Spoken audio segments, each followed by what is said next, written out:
రమగారు నమస్తే అండి. నమస్తే జయ. రమగారు, కలలు కనండి, వాటిని సాకారం చేసుకోండి. మనకు అబ్దుల్ కలాం గారు చెప్పిన ఒక వ్యాఖ్య ఇది. అయితే కలలు కంటాం, సాకారం చేసుకునే ఆలోచనలో కూడా ఉంటాం. కానీ ప్రయత్నం ఎంతవరకు జరుగుతుంది అనేది ఆలోచించుకోలేకపోతాం. ఇది చేయాలి, అది చేయాలి, రేపు పొద్దున్నే లేచి లేకపోతే నేను పలానా పనిని మొదలు పెట్టాలి, వ్యాపారం చేయాలి, లేకపోతే బిజినెస్ రకరకాలుగా అనుకుంటారండి. కానీ దానికి ప్రయత్నం అనేది జరగాలి కదా. మాటల్లో ఉంటుంది మన ఆలోచన అంతా, చేతల్లో ఉండాలి కదా. ఇవాళ రేపు ఎక్కువ మందిని చూస్తున్నామండి ఇలాంటి వాళ్ళని. మీరేమంటారు? ఏమంటాం, థింక్ బిగ్. ఏదైనా సరే పెద్దదిగా ఆలోచించాలి. తెలుగులో మనకి మంచి సామెత ఉంది, కొడితే ఏనుగు కుంభస్థలాన్ని కొట్టాలని. అక్కడ ఇక్కడ కొడితే అక్కడే కొట్టాలి, చిన్న చిన్నవి చేయకూడదు. చాలా మంచి ఆలోచన. బిగ్గా థింక్ చేస్తే స్మాల్గా అయినా ప్రారంభించాలి. ముందు ప్రారంభం చేయాలి కదా. ఇప్పుడు జీవితం మీద ఊహలు, ఆశలు, కళలు ఎవరికి ఉండవు జయ? ఉండాలి. ఎవరి లెవెల్ని బట్టి వాడికి ఒక ఊహ అలా ఉంటుంటుంది. ఒక చిరుద్యోగి పెద్ద ఉద్యోగం మీద కలగంటాడు, చిరు వ్యాపారి పెద్ద వ్యాపారం మీద కలగంటాడు. చిన్న చదువులు, ఇంట్లో ఎవరికి పెద్దగా చదువు లేదు, పిల్లల్ని బాగా చదివించాలని కలలు కంటాం. ఈ కలగనాలి, ఏదో ఒక పెద్ద ఊహ చేస్తేనే మనం ముందుకు జీవితంలో స్టెప్స్ ముందుకు వేసి వెళ్ళగలుగుతాం. అయితే దీనికి ప్రయత్న లోపం ఉండకూడదు ఒకటి. రెండోది, మనకి పరిస్థితులు కూడా అనుకూలించాలి కదా. ఒకే టైంలో 5-6 స్వప్నాలు ఉంచుకోకూడదని నా ఉద్దేశం.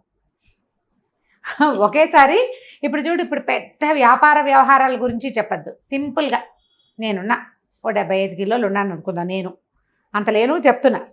నాకు ఒక 10 కేజీలు తగ్గించేయాలని ఉంది.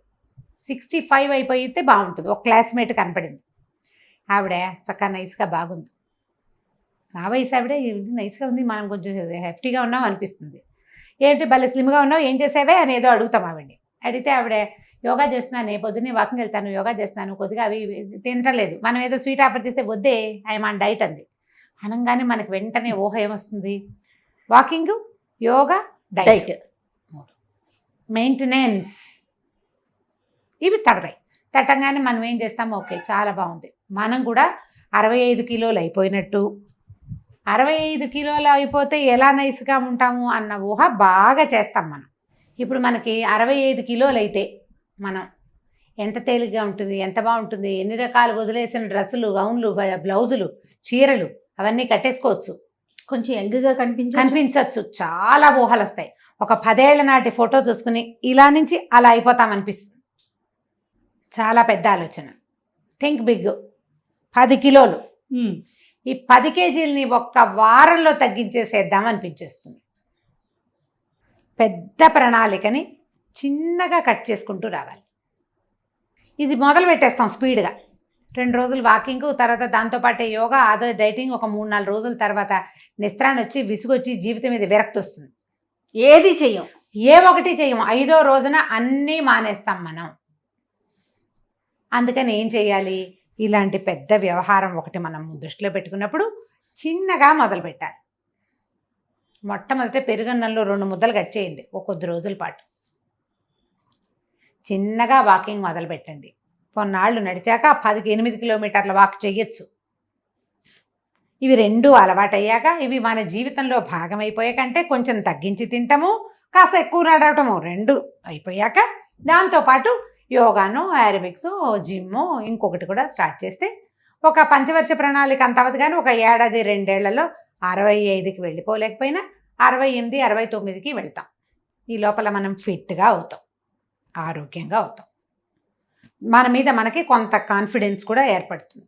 నేను ఇలా ఒక జోవియల్గా ఉండే విషయం చెప్పాను, కానీ ఇది చాలా ముఖ్యమైన విషయం. మనం చేయదలుచుకున్న మన జీవితాశయాలు, కళలు అన్నీ కూడా ఇలాగే ఉంటాయి. పిల్ల పెద్దదైపోయాక, డాక్టర్ అయిపోయాక, పిల్ల డాక్టర్గా ఉండవలసిన ఇంటికి, బిల్డింగ్కి తోరణాలు ఇప్పుడే చేసి పెట్టుకుంటామంటే తెలివి తక్కువ పని కాదు అది. అమ్మాయిని డాక్టర్ని చేయాలంటే ముందు మనకు కావాల్సింది ఏమిటి? పిల్లకి అసలు డాక్టర్ అయ్యే యోగ్యత, ఎబిలిటీ ఉందో లేదో, దాని శక్తియుక్తులు ఉన్నాయో లేదో, దానికి ఆసక్తి ఉందో లేదో, ఇవి కనుక్కోవాలి. పిల్లల విషయంలో ఇది, మన డైటింగ్ విషయంలో అది. ఇప్పుడు మన జీవితాశయాలు, మనమే పెద్ద వ్యాపారం చేయాలి, చాలా పెద్దది. పెద్ద వ్యాపారం చేయాలంటే ఇక్కడి నుంచి ఓసారి ఒకటే వేసిందే గంతులాగా అక్కడికి వెళ్ళలేం కదా. ఇక్కడి నుంచి చిన్నగా స్టార్ట్ చేయాలి. ముందు మీ అబిలిటీస్ పెంచుకోవాలి, వాటి కోసం ప్రయత్నం చేయాలి. మెల్లిగా ఒక్కొక్క స్టెప్ ఎక్కాలి. మధ్యలో 2 స్టెప్పులు ఎక్కే అవకాశం లభిస్తుంది, తీసుకోండి. 5 స్టెప్పులు ఎక్కే అవకాశం లభిస్తే మాత్రం తీసుకోబోకండి. 5 స్టెప్పులు ఎక్కగలిగిన వాడు ఒకేసారి ఆ 5 స్టెప్పుల మీద నుంచి పడిపోయే అవకాశం సమాన స్థాయిలో ఉంటుందని నమ్మండి. ముందు 5 స్టెప్స్ వేసాం ఒకటేసారి, చలాంగ్, ఇక్కడి నుంచి ఒకటే గంతు పైకి, అక్కడి నుంచి అదే స్థాయిలో పడిపోతాం, అదే స్పీడ్లో. నువ్వు నిదానంగా ఎక్కిన మెట్ల మీద నుంచి జారం మనం ఎప్పుడు. అది ఉద్యోగం కానీ వ్యాపారం కానీ ఈ రెండిట్లలోనూ కూడా ఎక్కుడు మెట్లు సరైనవి అయితే జారుడు మెట్లు ఉండవు. ఎక్కే మెట్లు సజావైనవిగా ఉండాలి. అవి మీరు బాగా ప్లాన్ చేసుకోవాలి. ఒకేసారి 4 ఆశలు పెట్టుకుని 4 పక్కలా చేయబోకండి. 4 పక్కలా చేయకూడదు.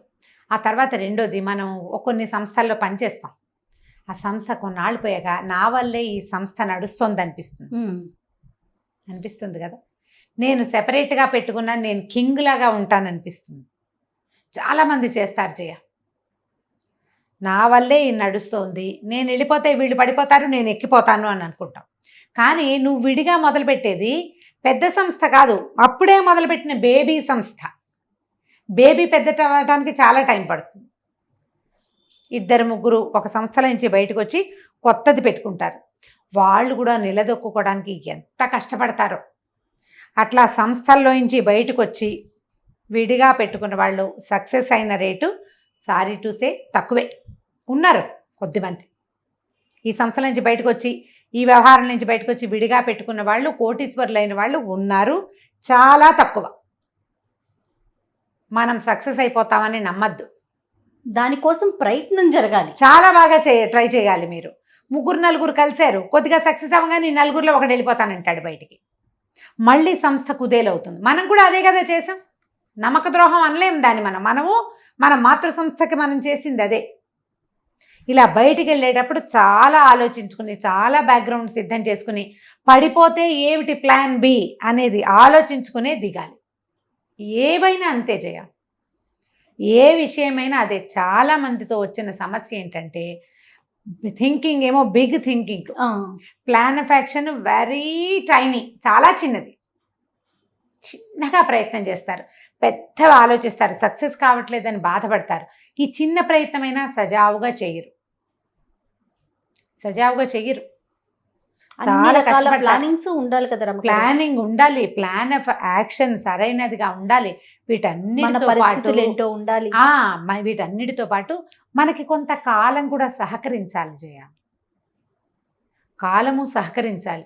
కాల సహకారం లేకపోతే ఇవి ఏమీ చేయలేకపోతాం. అది ఎలా తెలుస్తుందండి అంటే, మనం సజావైన పని చేస్తే కొంత మటుకు కాలం మనకి సహకరిస్తుంది.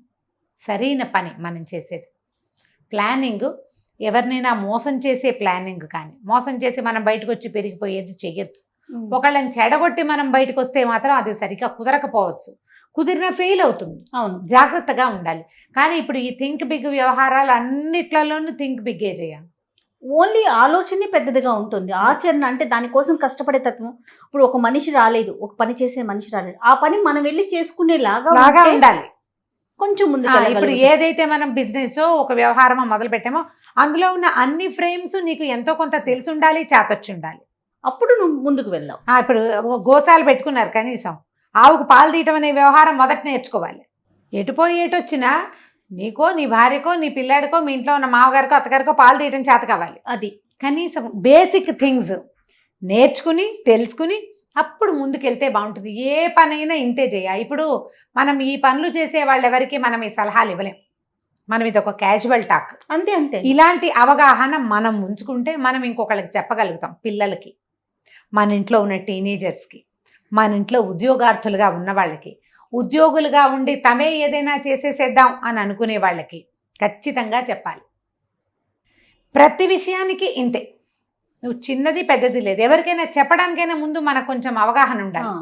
దీన్ని ఏదైనా ఒకటి ప్లాన్ చేసేటప్పుడు పెద్ద అయ్యాక ఏమవుతావురా అని అడుగుతాం పిల్లాన్ని. వాడు నేను డాక్టర్ అవుతాను లేదా పోలీస్ అవుతానంటాడు. దానికి తగింది ఏదో చెయ్యొద్దు. చిన్నప్పటి నుంచి అలవాటు ఉండాలి. కొన్నాళ్ళు చేస్తాడు తర్వాత చేయకపోవచ్చు. అందుకని పెద్దయ్యాక ఏమవుతావో అని అడగద్దు. నా సలహా అర్థం చేసుకోండి నేనేం చెప్తున్నాను. ఈ క్లాసు 5th క్లాస్ పిల్లాడు, నాన్న ఈసారి పరీక్షల్లో ఎన్ని మార్కులు తెస్తావు చెప్పు. వాడు 10/10 తెచ్చేస్తా అన్నాడు. 9కైనా ఎంకరేజ్ చేయండి వాడిని. 9 వచ్చింది అనుకో, 9 వచ్చింది, వెరీ గుడ్, నువ్వు 10 తెస్తానన్నావే అని అనొద్దు. 9 నుంచి నాన్న ఇంకొక 2-3 ట్రై చేయి, కొద్దిగా ముందుకెళ్దాం, ప్లాంట్గా వెళ్ళిపోదాం ముందుకి, ఎక్కడెక్కడ మిస్ అవుతున్నావో అవి కరెక్ట్ చేసుకో అని కనుక మీరు చిన్న ఏజ్లో పిల్లలకి చెబితే వాళ్ళు పెద్ద అయ్యాక ఈ ప్లాన్ ఆఫ్ యాక్షన్ అక్కడ పెడతారు. అవునండి. ఈ యాక్టింగ్ ప్లాన్ ఏదైతే ఉందో అది తర్వాత ప్లస్ అవుతుంది. దీన్ని బాగా చిన్నప్పుడు, బాగా చిన్నతనంలో, ఇంకా చిన్నప్పుడు కూడా నేర్పించవచ్చు. పిల్లలు మన దగ్గర కూర్చుంటారు, ఏ చపాతీలో నేను కూడా వస్తా, ముందు ఉండలు చెయ్యి, ముందు పులుసుతో ఈ ముద్ద మింగు, తర్వాత పెరుగన్నం తినచ్చు అని చెప్పాలి. ఇది అలవాటైతే ఇది నేర్చుకోవాలి, దీని తర్వాత స్టెప్ ఇది, దీని తర్వాత స్టెప్ ఇది, ఇట్లా అలవాటు కనుక అయ్యిందా ఇక్కడి నుంచి పిల్లలు ఎంత పెద్దదాన్నైనా వాళ్ళు ఓన్గా ప్లాన్ చేసుకోగలుగుతారు. లేకుంటే ఒకేసారి అంగలు పంగలు వేసారంటే పడిపోతారు, చాలా కష్టం అవుతుంది. టీనేజ్ పిల్లలకి కూడా ఇది జనరల్గా పెద్దవాళ్ళకి మనం చెప్పగలిగేది కాదు. చేయాలి పిల్లల విషయంలో ఇది ప్లస్ అవుతుంది. పెద్దగా ప్లాన్ చేయండి, దానికోసం స్టెప్ వైజ్గా కష్టపడి దానికోసం ప్రయత్నం చేయాలి. ప్రయత్నం ఖచ్చితంగా చేయాలని, కొద్దిగా పెంచడానికి నీ వంతు ప్రయత్నం నువ్వేం చేస్తున్నావో పిల్లల్ని కనుక్కుంటూ ఉండండి. మీరు కూడా ఒక గోల్ పెట్టుకోండి. ఇది ఒక ప్రాక్టీస్, తల్లుల కోసం చెప్తున్నదే ఇది. మగవాళ్ళు పెద్దవాళ్ళకి మనం చెప్పేది లేదు, వాళ్ళ బాధలు వాళ్ళు పడతారు, వాళ్ళకి మనం చెప్పలేం. తల్లులకి ఒక గోల్ పెట్టుకోండి. ఏదో ఒక విషయం రావట్లేదు, దాన్ని నేర్చుకునే ప్రయత్నం చేయండి. ఒక గోల్ పెట్టుకుని ఈ గోల్ రీచ్ అవ్వండి. రీచ్ అయ్యాక ఆ గోల్ని ఓన్ చేసేసుకోండి. ఇది అయిపోయింది దాన్ని వదిలేసి కొత్త దానికి వెళ్ళండి, దీన్ని ఓన్ చేసుకోండి. ఇది మన జీవితంలో భాగం అయిపోవాలి. ఏ సమయంలో అయినా ఆ పని మీరు చేయగలిగేలాగా ఉండాలి.